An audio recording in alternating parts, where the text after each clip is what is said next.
This is the Necromancer cheat code. If you've tried to have a build done in Season 3 and it doesn't feel as strong as Season 2, we're going to run the Vault of Cinders at a level 100 and I'm going to show you what this little baby can do. Hi everyone, I'm Sabotage from DPS HQ. We're about to check out the Necromancer cheat code. A couple of days ago, you guys would have seen that I posted my invincible Necro. This is a tier 100 vault. And this is the sort of shenanigans we can get up to with our Necromancer. Invincibility, you can run through, and I mean, you can fast forward this if you really want to. You don't have to watch me running through a dungeon. It can get kind of boring. But if you're interested to see what it looks like, look, we're frozen. I can't move. They were hitting me, and I do not die. This is just insane.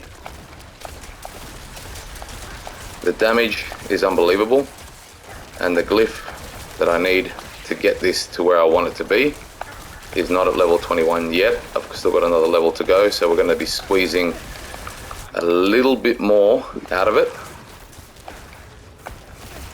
We're going to be squeezing just that little bit more out of it.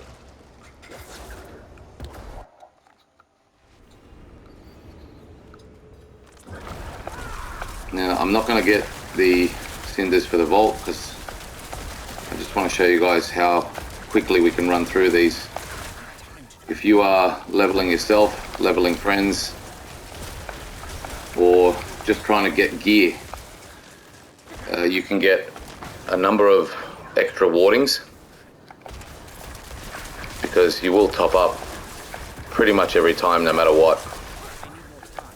Put 60 on, you can run through things and get hit and not have to worry about anything. It's just a nice little thing to be able to do.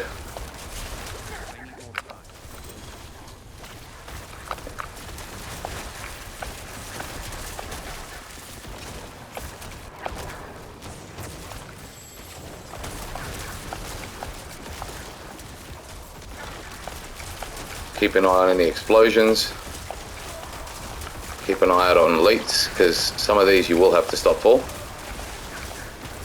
They will just cause too much damage to you.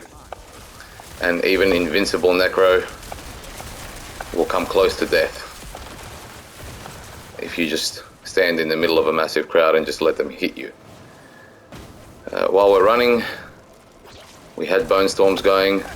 By the time we reach the other side, we can hit our first enemy, and the bone storm is back up.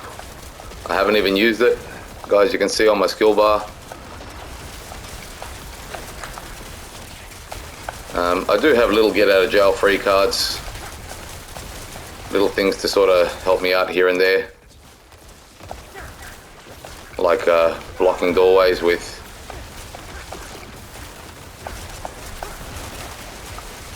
my bone prison.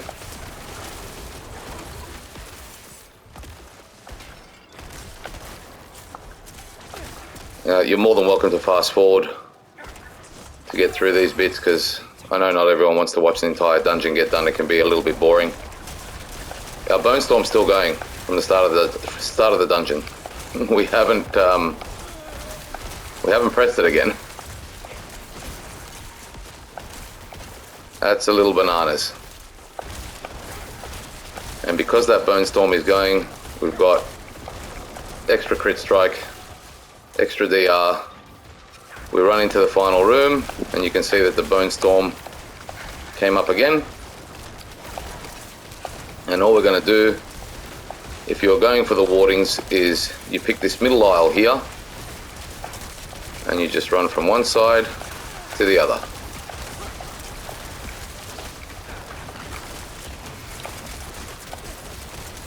We'll throw a couple of corpse tendrils out on top of the ring of sacrilegious souls,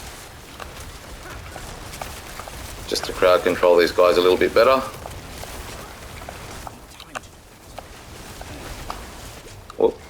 Let's throw on our next Bone Storm because I think ours just went. And we're done.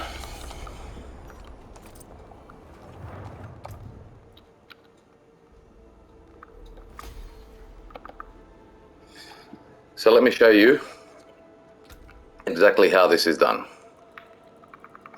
We start off with Deathless Visage. Those little pops that come out as it travels and it explodes are phenomenal, and it's not worth trying to put anything else on here when you're farming. If you're doing bosses, Godslayer's Crown is another option, or Shaco. Shaco would be an all-around option if you can get it, but this is just for people who are going with just straight uniques, nothing uber on here at all, not even Starless Skies. Next we go down and put Shielding Storm. This is our invincibility. We keep our life up really high. You can see it's at 16,000. We can actually get it higher than that, but our life sits at 16,000. And the barrier makes sure we don't die.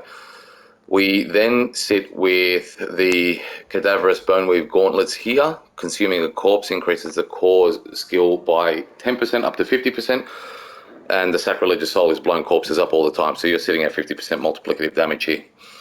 Juggernauts, because Juggernauts is just awesome. I've got percentage of total armor here.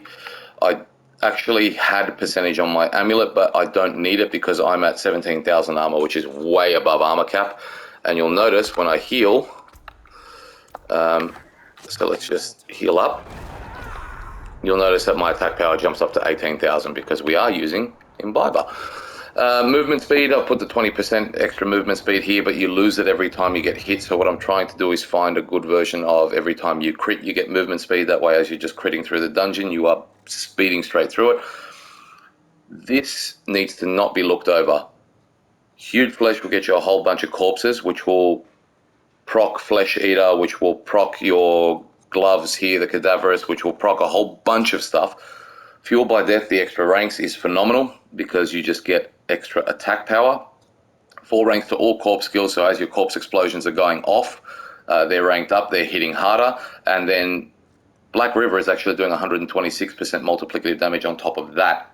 Again, this is not to be looked over. It's a phenomenal little tool to use. If you want to use something else, you can use a wand, but we're not using Lucky Hit because we don't need Lucky Hit for exposed flesh. I'll show you why in a second.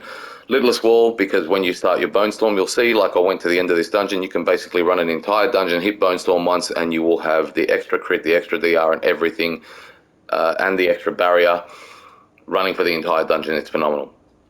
On your ring, this is what I'm using to keep my essence up, along with the paragon, along with the skill tree of Grim Harvest, where we consume corpses. Every corpse is 6 essence. And guess how many Black River explodes? 4 additional on top of your 1, which is 5 times 6 is 30 essence. And when you're doing 30 essence and your Bone Spear costs 20, you're in a good position. So that's Lidless Wall. We use Ring of Torment. Yeah, Ring of Torment, throw it on here. If you can get it at 170, you're never going to run out of essence. You saw essence just stays, nothing happens, it keeps going. It's phenomenal. I love this thing better than anything I've ever seen. And also works a lot better than Exposed Flesh because you're not relying on Lucky Hit, you're not relying on Vulnerable, so you can move some things around, which make things better for the build itself. Sacrilegious, must have. Every Necro build, pretty much, got to have it on there. And on my amulet, I've gone for a bit of intelligence, bit of damage reduction, essence cost reduction, and 2 ranks of compound fracture. I wish that was 3, but it's not. I even have a second copy of Grasping Veins at a god roll for when I find it, but when I get it, I want ranks to compound fracture, I want ranks to essence cost reduction, so that would be great if that was even higher up, and then 2 damage modifiers on top of that. I would prefer distant, but close is fine for now, intelligence is fine for now. Anything with a damage modifier will be great. Moving across very, very quickly here, I go the Warriors for the resistances. You'll see why. I've stolen the board off somebody and then moved it around and changed it around so much you can't even tell it's that person's anymore.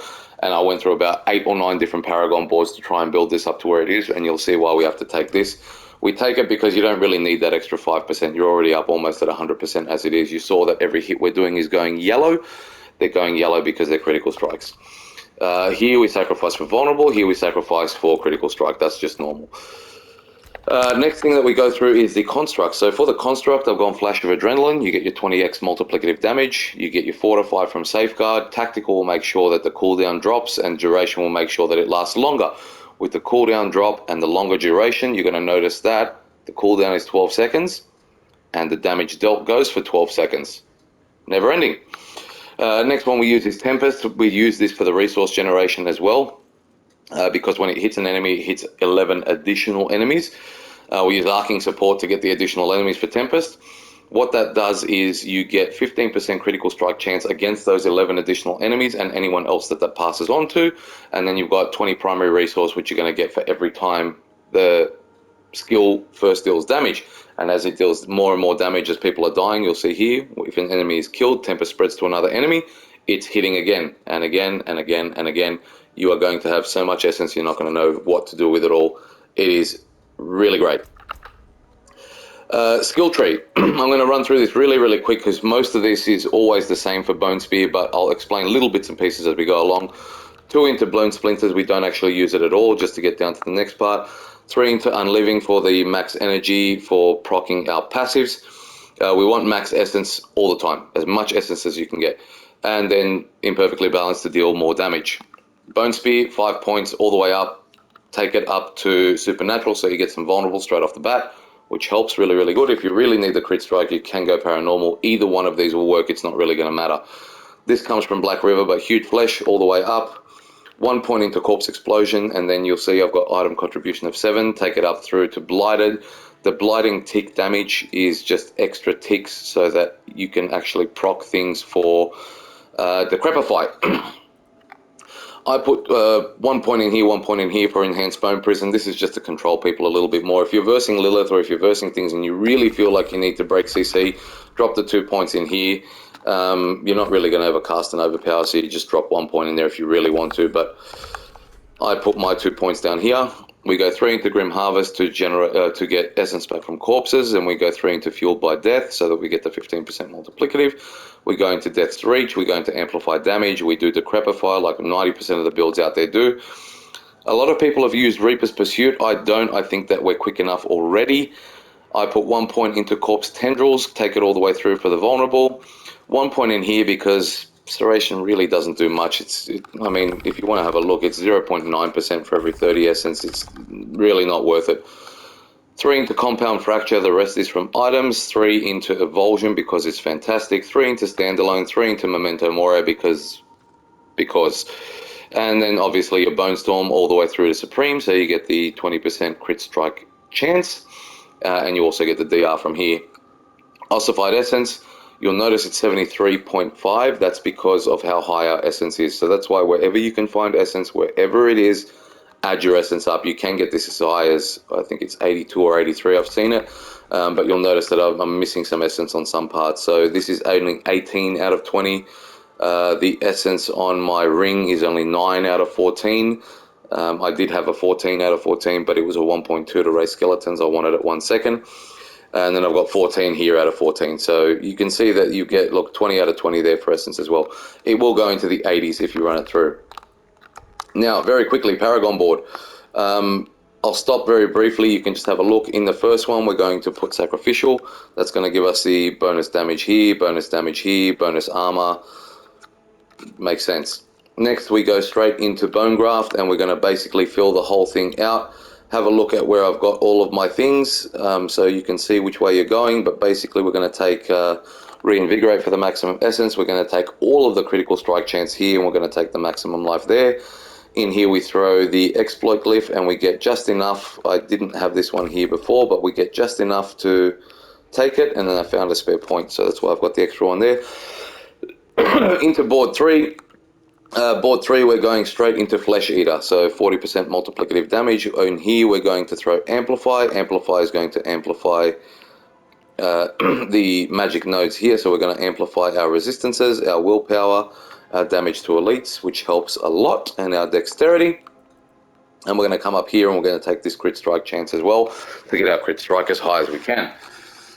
Into the fourth board now. So fourth board, we come up here and we go into Scent of Death. So Scent of Death is great because when you start the fight, you will have 15 times increased damage, and when you're in the fight, you will have 15% damage reduction.